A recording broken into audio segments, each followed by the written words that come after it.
바울은 현재 아테네에 머물며 함께 동역하던 디모데를 데살로니가 교회를 보내어 그들의 믿음을 굳게 하고 어떤 환난에서도 결코 동요하지 않도록 권면하고 있는 것이 오늘 본문 내용입니다. 아마도 바울의 그 당시 심경은 부모가 밤에도 깨어서 자식들을 걱정하는 마음이었을 것입니다. 그러나 자식들은 대개 부모가 얼마나 자신들을 생각하고 자신들의 행복을 염려하며 자신들에게 일어날지도 모르는 온갖 일을 떠올리며 밤잠을 설치며 뒤척이는 부모들의 마음을 헤아리지 못할 것입니다. 예수님과 바울을 포함해서 성경에서는 우리들에게 아무것도 염려하지 말라고 말합니다. 물론 하나님을 전혀 신뢰하지 못하게 만드는 병적으로 억눌린 염려가 분명히 있을 것입니다. 당연히 그런 염려는 거부해야 할 것입니다. 하지만 우리가 다른 사람을 책임지고 있는 영역에서 염려는 정당하고 자연스러우며 그런 염려는 적절하게 표현해야 할 것입니다.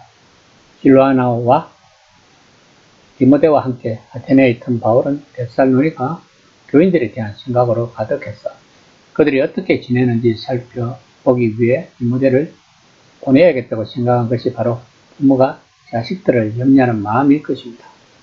3장 1에서 2절입니다. 이러므로 우리가 참다 못하여 우리만 아테네에 머물기를 좋게 생각하고 우리 형제 곧 그리스도의 복음을 전하는 하나님의 일꾼인 디모데를 보내노니 이는 너희를 굳건하게 하고 너희 믿음에 대해 위로하므로. 바울은 데살로니카에 가는 것이 어렵게 되자 포기하려고 했지만 그대로 머물러 있기에는 그의 마음이 너무나 안타까웠고 그들의 상태에 대해 알고자 하는 욕구를 더 이상 억누를 수가 없었다는 것을 말하고 있는 것입니다. 그래서 디모데를 보내기로 결심을 한 것입니다. 디모데를 보낸 목적은 믿음을 굳건하게 하는 것과 믿음에 대하여 위로함이라고 바울은 밝히고 있습니다. 본장은 바울이 이 편지를 쓰는 주요 이유 하나를 우리에게 알려주고 있습니다. 디모데는 좋은 소식을 갖고 그들에게 돌아왔습니다. 그들은 고난을 겪고 있었습니다. 하지만 그들은 믿음을 포기하지 않았고 훌륭한 믿음을 지니고 있었던 것입니다. 본문에서의 핵심은 믿음입니다. 이 단어는 신실함 또는 충성심 또는 신의라는 의미도 담겨 있다고 합니다.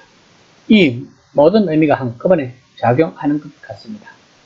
바울이 두려워하는 것은 그들이 확고하게 붙은 복음, 즉 새로 모신 왕에 대한 올곧은 충성을 포기하려는 타협인 것입니다. 3장 3에서 4절입니다. 아무도 이 여러 환난 중에 흔들리지 않게 하려 합니다. 우리가 이것을 위하여 시험을 받은 줄로 너희가 친히 알리라. 우리가 너희와 함께 있을 때에 장차 받을 환난을 너희에게 미리 말하였는데 과연 그렇게 된 것을 너희가 아느니라. 본문에서 바울은 디모데를 보낸 이유 중 하나가 환난 중 흔들리지 않게 하려 함이라고 말하고 있습니다. 바울은 이미 데살로니카에 있을 때부터 그리스도인이 시험을 당하게 될 것이라는 것을 미리 말했었고 그 말이 실현되었다고 바울은 말하고 있는 것입니다. 이처럼 그리스도인들이 하나님 나라에 들어가려면 많은 환난을 겪어야 한다는 것은 하나님께서 작정하신 것이며 변경될 수 없다는 것을 바울은 말하고 있는 것입니다. 3장 5절입니다. 이러므로 나도 참다 못하여 너희 믿음을 알기 위하여 그를 보내었노니 이는 혹 시험하는 자가 너희를 시험하여 우리 수고를 헛되게 할까 하니라. 바울이 걱정하는 것은 바람 때문에 올바른 항로에서 벗어난 배처럼 혹은 유혹의 말에 넘어가 올바른 길에서 벗어난 사람처럼 그들이 진로를 벗어나지도 모른다는 것이었습니다. 바울이 하는 말은 그들이 당하는 고난 자체가 그들을 혼란케 하는 세력일 수 있다는 뜻입니다. 혹은 이런 고난의 한복판에서 그들에게 가깝고 소중한 사람들이 예수님에 대한 지극한 충성심을 조금만 타협하면 그런 일을 겪지 않아도 된다고 제안할 것이라는 뜻일 수도 있습니다. 바울에게 믿음은 하나님과 복음에 대한 그의 개인적 신뢰와 일부 관련이 있습니다.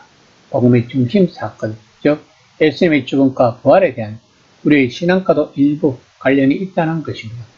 이런 사건들 속에서 그리고 이런 사건들에 대한 복음의 메시지 속에서 자신을 계시하신 하나님께 우리가 계속 진실함을 지키는 것과 일부 관련이 있을 것입니다. 당연한 말이겠지만 특히 교회가 핍박받을 때 이 핵심적이고 복합적인 속성이 공격 대상이 될 가능성이 높다는 것입니다. 우리들 마음속에는 끊임없이 우리들을 시험하는 유혹의 목소리가 들린다는 것입니다.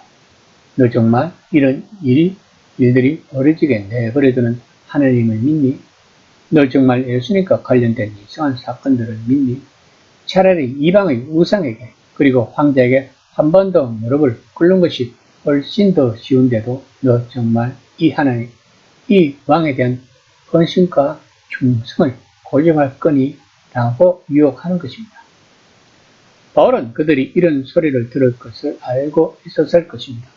그는 이런 속성인 뒤에 유혹자가 숨어서 그들을 시험하고 그들의 믿음을 약하게 한다는 것도 잘 알고 있었을 것입니다. 바울은 아마도 자신이 데살로니가에서 수고한 모든 일이 무너질 수도 있다는 생각에 견딜 수가 없었을 것입니다.